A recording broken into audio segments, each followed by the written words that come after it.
علی سے تو کچھ چھینا ہی نہیں ہے, صحیح. تم سے چھینا ہے, تمہیں شور کرنا چاہیے تھا. آپ کہہ رہے ہیں علی نے کیوں نہیں شور کیا؟ بھائی تم محروم ہوئے ہو, تم پہ واجب تھا علی کی اتباع, کیونکہ وہ منصوص من اللہ تھا, کیونکہ رسول خدا نے بیان کیا تھا, کیونکہ قرآن نے بیان کیا تھا. اس کے باوجود تم نے کیوں احتجاج نہیں کیا کہ ہم سے ہمارا حق چھینا جا رہا ہے, ہم سے تم سے چھینا ہے, علی سے تو کچھ بھی نہیں چھینا. یعنی آپ کہہ رہے ہیں عوام کو احتجاج کرنا چاہیے تھا. ہاں, سوال عوام پہ ہے کہ تم نے احتجاج کیوں نہیں کیا.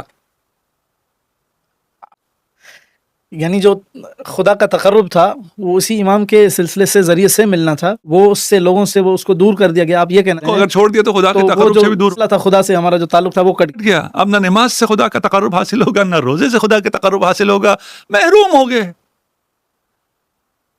یعنی عوام احتجاج کا بنتا, عوام کا احتجاج بنتا ہے. مسئلہ علی مسئلہ کعبہ,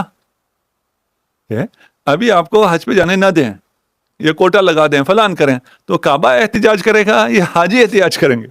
کعبہ اپنی جگہ کعبہ ہے, لوگ آئیں تو بھی کعبہ ہے, لوگ نہ آئیں تو بھی کعبہ ہے.